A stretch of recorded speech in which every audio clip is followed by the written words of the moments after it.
Cerita seorang nelayan. Di sebuah desa kecil di pinggir laut, hiduplah seorang nelayan bernama Pak Hasan.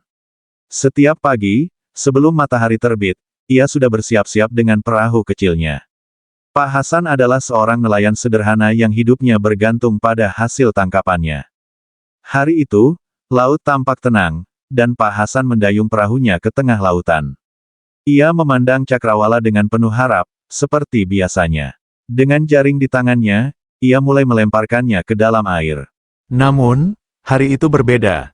Jaring yang biasanya penuh ikan hanya membawa beberapa ekor kecil. Pak Hasan mulai merasa cemas. Ia terus mencoba lagi dan lagi. Tetapi hasilnya tetap sama. Matahari mulai meninggi, dan ia memutuskan untuk berhenti sejenak.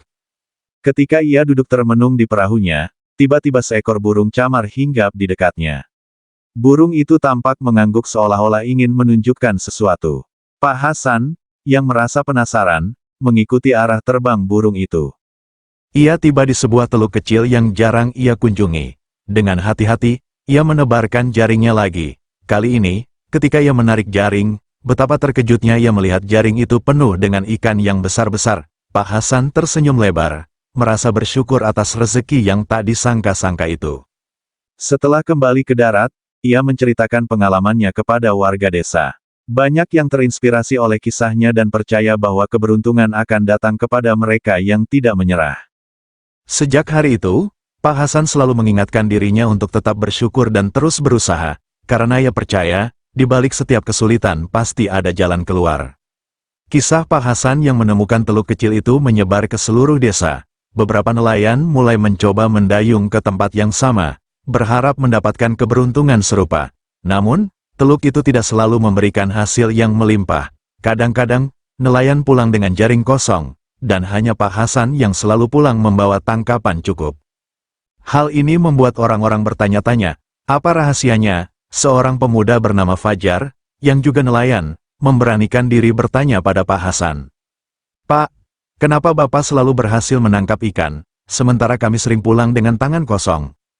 Pak Hasan tersenyum bijak, bukan karena tempatnya, Fajar, tapi bagaimana kamu menghormati laut dan bersabar.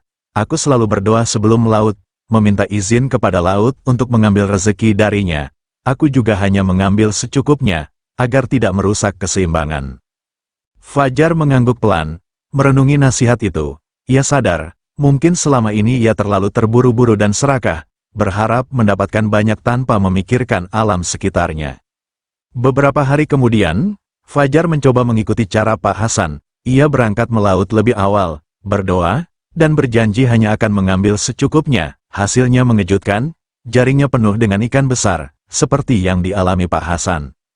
Sejak itu, para nelayan di desa mulai belajar menghormati laut seperti Pak Hasan. Mereka sadar bahwa laut bukan hanya sumber kehidupan, tetapi juga titipan yang harus dijaga. Desa itu pun kembali makmur, tidak hanya karena hasil lautnya, tetapi juga karena keharmonisan mereka dengan alam. Pak Hasan, yang kini dihormati sebagai panutan, selalu berkata, laut itu seperti teman, kalau kita menjaga dan menghormatinya, ia akan memberikan rezeki yang melimpah. Kehidupan di desa nelayan itu perlahan berubah. Semua orang mulai menanamkan rasa hormat kepada laut, dan hasil tangkapan mereka semakin stabil. Namun, perubahan ini menarik perhatian dari desa-desa tetangga, yang mulai datang untuk menangkap ikan di sekitar teluk kecil yang ditemukan Pak Hasan. Pada awalnya, warga desa menyambut baik kehadiran mereka.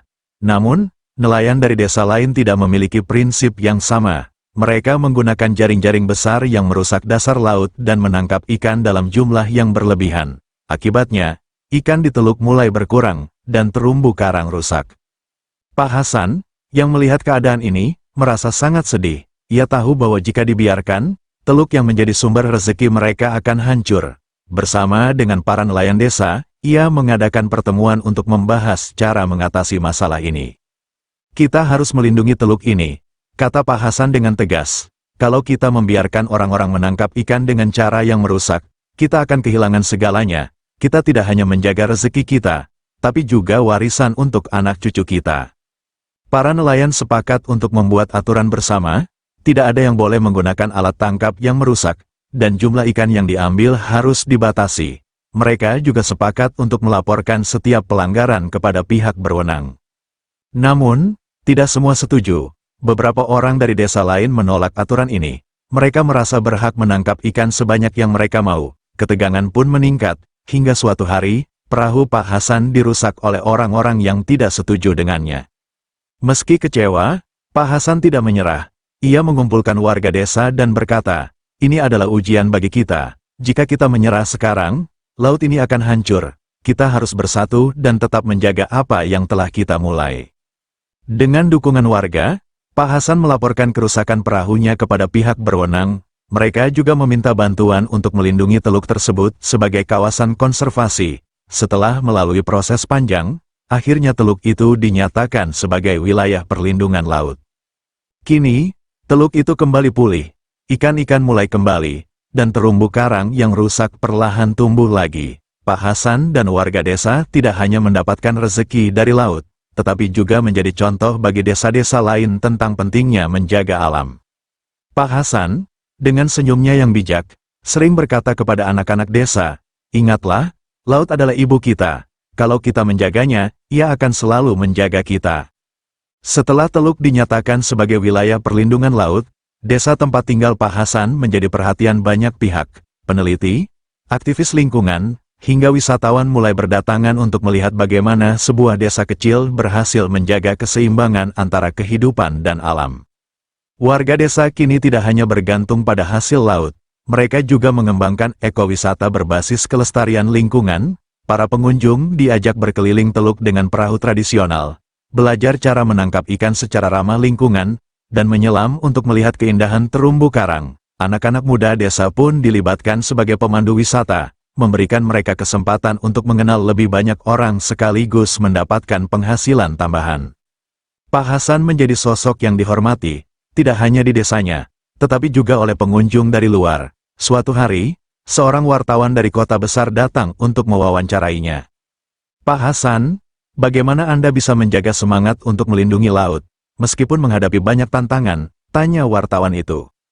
Pak Hasan tersenyum lembut. "Saya tidak melakukannya sendiri. Semua ini berkat kerjasama warga desa. Kami sadar bahwa laut bukan milik siapa-siapa, tapi titipan untuk kita semua. Kalau kita tidak menjaganya, apa yang akan kita tinggalkan untuk generasi berikutnya?" Jawaban Pak Hasan menginspirasi banyak orang. Berita tentang desa itu menyebar luas, dan dukungan pun datang dari berbagai pihak, termasuk pemerintah dan lembaga internasional. Mereka membantu menyediakan pelatihan dan peralatan untuk menjaga kawasan konservasi laut, seperti teknologi pemantauan ekosistem dan pendidikan bagi warga tentang pentingnya keberlanjutan. Seiring waktu, desa itu berkembang menjadi contoh sukses bagaimana manusia bisa hidup berdampingan dengan alam. Anak-anak yang dulu hanya melihat orang tua mereka melaut kini tumbuh dengan mimpi besar, seperti menjadi peneliti, pengusaha ramah lingkungan, atau bahkan pemimpin yang memperjuangkan pelestarian alam. Pak Hasan, meskipun usianya semakin tua, tetap melaut setiap pagi. Ia tidak lagi melakukannya untuk mencari nafkah, tetapi untuk menjaga tradisi dan mengajarkan anak-anak muda cara melaut yang penuh rasa hormat. Di senja hari, ia sering duduk di pantai, menatap cakrawala, dan merasa damai. Laut yang dulu hanya dianggap sebagai sumber penghidupan kini telah menjadi simbol persatuan, harapan, dan masa depan. Pak Hasan percaya, selagi manusia menghormati alam, alam pun akan terus memberikan yang terbaik. Di masa tuanya, Pak Hasan semakin dihormati sebagai seorang tokoh yang tidak hanya bijaksana, tetapi juga visioner. Banyak orang dari desa-desa lain datang untuk mendengar nasihatnya tentang cara menjaga alam dan hidup selaras dengannya. Ia selalu menyambut mereka dengan ramah, berbagi kisah perjalanan hidupnya, serta nilai-nilai yang ia pegang teguh. Namun, sebuah kabar mengejutkan datang. Sebuah perusahaan besar yang bergerak di bidang eksplorasi laut ingin membeli kawasan teluk untuk proyek tambang bawah laut. Mereka menjanjikan pekerjaan bagi warga dan keuntungan besar bagi desa. Beberapa orang mulai tergoda dengan janji-janji tersebut, sementara yang lain khawatir akan dampaknya terhadap laut dan kehidupan mereka. Pak Hasan memandang situasi ini dengan hati-hati. Ia tahu bahwa keputusan ini akan menentukan masa depan desa mereka. Ia mengadakan pertemuan besar di balai desa, mengundang semua warga untuk mendiskusikan masalah tersebut. "Saudara-saudaraku," kata Pak Hasan, suaranya tegas namun penuh kelembutan, "kita harus berpikir jauh ke depan. Apa yang akan terjadi pada laut kita jika tambang itu dibangun? Apa yang akan kita wariskan kepada anak-anak kita? Uang memang penting, tetapi apakah itu sebanding dengan kehancuran yang mungkin terjadi? Beberapa warga ragu, tetapi Pak Hasan melanjutkan, lihatlah apa yang sudah kita capai bersama. Laut ini tidak hanya memberi kita makanan, tetapi juga kehidupan, pendidikan, dan harapan. Kalau kita menyerahkannya begitu saja, apa yang akan tersisa untuk kita? Pidato itu menggugah hati banyak orang. Sebagian besar warga akhirnya memutuskan untuk menolak tawaran perusahaan tersebut. Dengan dukungan dari aktivis lingkungan dan media, mereka melawan rencana eksploitasi itu melalui jalur hukum.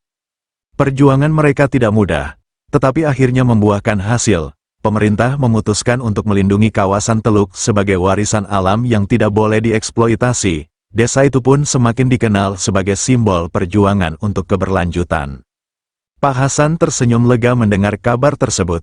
Ini bukan kemenangan saya, katanya kepada warga, tetapi kemenangan kita semua yang memilih untuk menjaga apa yang kita miliki.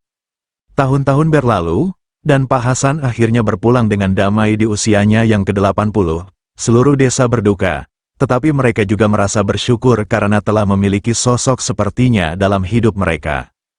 Teluk itu kini dinamai Teluk Hasan, untuk menghormati jasa-jasanya. Anak-anak di desa tumbuh dengan kisah tentang Pak Hasan, yang mengajarkan mereka untuk menghormati laut dan menjaga harmoni dengan alam. Dan setiap pagi, ketika matahari terbit di atas Teluk Hasan, warga desa selalu teringat kata-katanya, laut adalah ibu kita. Jika kita menjaganya, ia akan menjaga kita sepanjang masa.